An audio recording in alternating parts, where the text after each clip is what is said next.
ಮಾಡಿರ್ತಾರೆ. ಇದೇ ರೀತಿಯಲ್ಲಿ ಚಿಕ್ಕೋಡಿ ಮತ್ತು ರಾಮದುರ್ಗನಲ್ಲಿ ಅಲ್ಲಿ ಕೂಡ ಪಾಸ್ಬುಕ್ ಅಕೌಂಟ್ ಮತ್ತು ಬ್ಯಾಂಕ್ ಅಕೌಂಟ್ ಡೀಟೇಲ್ ಅನ್ನು ಸಂಪೂರ್ಣವಾಗಿ ಪರ್ಚೇಸ್ ಮಾಡಿರೋದು ಕಂಡು ಬಂದಿದೆ. ಚಿಕ್ಕೋಡಿಯಲ್ಲಿ ಕೆರೂರು ವಿಲೇಜ್ ಅಲ್ಲಿ ಸಿದ್ದು ಬಾಳಪ್ಪ ಮತ್ತು ಕುಲ್ದೀಪ್ ಭಗವಂತ್ ಬೈಲೆ 15 ಅಕೌಂಟ್ 3 ಜನನು ಸೇರಿ 15 ಅಕೌಂಟ್ ಓಪನ್ ಮಾಡಿ 15 ಅಕೌಂಟ್ ಅನ್ನು ಫ್ರಾಡ್ಸ್ಟರ್ಗೆ ಮಾರಾಟ ಮಾಡಿರೋದು ಕಂಡು ಬಂದಿರುತ್ತದೆ. ಸೊ ಇದಕ್ಕೆ ಒಂದು ಮಿನಿಮಮ್ ಒಂದು 2,000 5,000 ಅಂದ್ರೆ ಇವರು ಅಕೌಂಟ್ ಅನ್ನು ಮಾರಾಟ ಮಾಡಿಬಿಟ್ಟಿದ್ದಾರೆ.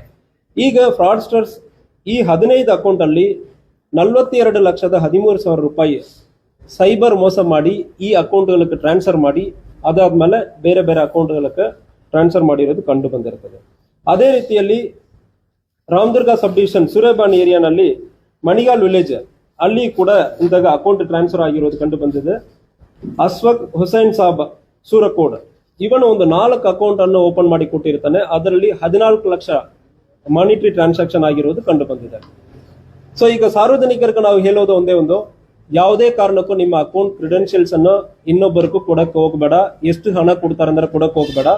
ಮುಂದಿನ ದಿವಸಗಳಲ್ಲಿ ನಿಮಗೆ ಅಕೌಂಟ್ ಓಪನ್ ಮಾಡೋದಕ್ಕೆ ಕಷ್ಟ ಆಗುತ್ತದೆ ಮತ್ತು ನಿಮ್ಮ ಅಕೌಂಟ್ ಅನ್ನು ಬ್ಲಾಕ್ ಮಾಡ್ತೀವಿ, ಬ್ಲಾಕ್ ಮಾರ್ಕ್ ಆಗುತ್ತದೆ, ನೀವು ಲೋನ್ ತಗೊಳ್ಳೋದಕ್ಕೆ ಕಷ್ಟ ಆಗುತ್ತದೆ ಮತ್ತು ಯಾವುದೇ ಟ್ರಾನ್ಸಾಕ್ಷನ್ ನೀವು ಮಾಡ್ತೀರ ಅಂದ್ರೆ ಇಶ್ಯೂ ಆಗುತ್ತದೆ. ಅದು ಮಾತ್ರ ಅಲ್ಲ, ಇಲ್ಲಿ ಪ್ರತಿಯೊಂದು ಅಕೌಂಟ್ಗೂ ಫ್ರಾಡ್ ಆಗಿರೋ ಮನಿ ಬಂದಿರ್ತದೆ, ಅದಕ್ಕೆ ನೀವು ಜವಾಬ್ದಾರಿ ಆಗ್ತೀರಿ ಮತ್ತು ವಿಚಾರಣೆಯಲ್ಲಿ ನೀವು ಭಾಗವಹಿಸಬೇಕಾಗುತ್ತದೆ, ಕೋರ್ಟ್ಗೆ ಬರಬೇಕಾಗುತ್ತದೆ. ಕೋರ್ಟ್ ಅಲ್ಲಿ ನೀವು ಹೆಂಗೆ ಕೊಟ್ಟಿದ್ದೀರ ಅಂದ್ರೆ ಸಂಪೂರ್ಣವಾಗಿ ಉತ್ತರವು ಕೊಡಬೇಕಾಗುತ್ತದೆ.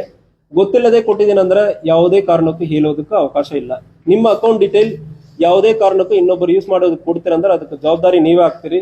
ಪರ್ಟಿಕ್ಯುಲರ್ಲಿ ಕಾಲೇಜ್ ಸ್ಟೂಡೆಂಟ್ಸ್ ಕೆಲವೊಂದು ಸಾರಿ ಅಕೌಂಟ್ ಅನ್ನು ಮಾರಾಟ ಮಾಡುವುದು ಕಂಡು ಬಂದಿರ್ತದೆ. ನಿಮ್ಮ ಅಕೌಂಟ್ ಇರಲಿ, ನಿಮ್ಮ ಹೆಸರಲ್ಲಿ ಸಿಮ್ ಕಾರ್ಡ್ ಅನ್ನು ತಗೊಂಡು ಇನ್ನೊಬ್ಬರಿಗೆ ಕೊಡುವುದಿರಲಿ, ಇಂತಹ ಕೊಡುವ ಸಂದರ್ಭದಲ್ಲಿ ನಿಮಗೂ ಸಮಸ್ಯೆ ಆಗ್ತದೆ.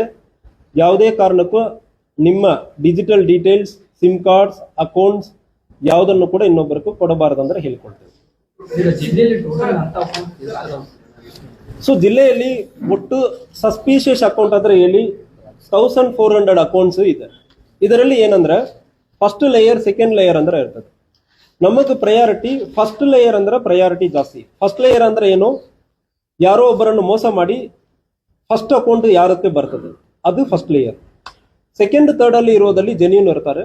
ಸೊ ಫಸ್ಟ್ ಲೇಯರ್ ಅಲ್ಲಿ ಸುಮಾರು 200+ ಅಕೌಂಟ್ಸ್ ಇರ್ತದೆ. ಈ 200 ಅಕೌಂಟ್ಸ್ ಯಾವ್ದಂದ್ರೆ ತನಿಖೆ ಮುಂದುವರಿತಾ ಇದೆ.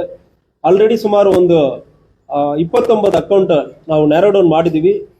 ಇನ್ನೂ ಒಂದು 200+ ಅಕೌಂಟ್ಸ್ ಇನ್ನೂ ಕೂಡ ನಾವು ಫಾಲೋ ಅಪ್ ಮಾಡ್ತಾ ಇದ್ದೀವಿ. ಯಾವುದೇ ಕಾರಣಕ್ಕೂ ದಯವಿಟ್ಟು ನೀವು ನಿಮ್ಮ ಅಕೌಂಟ್ ಡೀಟೇಲ್ ಅನ್ನು ಇನ್ನೊಬ್ಬರಿಗೆ ಕೊಡಬೇಡ. ವಂಚನೆ ಮಾಡಿದಾರಲ್ಲ, ವಂಚಕರಿಗೆ ಮತ್ತು ಈ ಹಳ್ಳಿಗಳಿಗೆ ಬಂದು ಏನು ಈ ಇದು ಖರೀದಿ ಅಕೌಂಟ್ ಖರೀದಿ ಮಾಡ್ತಾ ಇದಾರ, ಅವ್ರಿಗೆ ಏನು ಯಾವ ರೀತಿ ಲಿಂಕ್ ಇತ್ತು ಅಂತ ನಿಮ್ಮ ತನಿಖೆ ವೇಳೆ ಏನು ಗೊತ್ತಾಯ್ತು ಅಂತ? ಸೊ ಈಗ ತನಿಖೆ ಇತ್ತೀಚೆಗೆ ಶುರು ಮಾಡಿದ್ವಿ.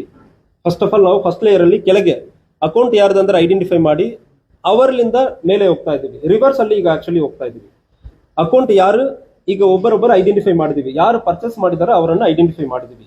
ಈಗ ಇತ್ತೀಚೆಗೆ 3 ಜನ ನಮ್ಮ ಜಿಲ್ಲೆಯಲ್ಲಿ ಹೊರಗಡೆಯಿಂದ ಬಂದು ನಮ್ಮ ಜಿಲ್ಲೆಯಲ್ಲಿ ಅಕೌಂಟ್ ಅನ್ನು ಪರ್ಚೇಸ್ ಮಾಡಿರೋದನ್ನು ನಾವು ಐಡೆಂಟಿಫೈ ಮಾಡಿದೀವಿ. ಆ 3 ಜನದಿಂದ ನೆಕ್ಸ್ಟ್ ಲೆವೆಲ್ ಹೆಂಗೆ ಹೋಗ್ತದೆ, ಅವರಿಗೆ ನೆಟ್ವರ್ಕ್ ಹೆಂಗೆ ಆಗ್ತಾ ಇದೆ ಅಂದ್ರೆ ವಿಚಾರಣೆ ನಡೀತಾ ಇದೆ.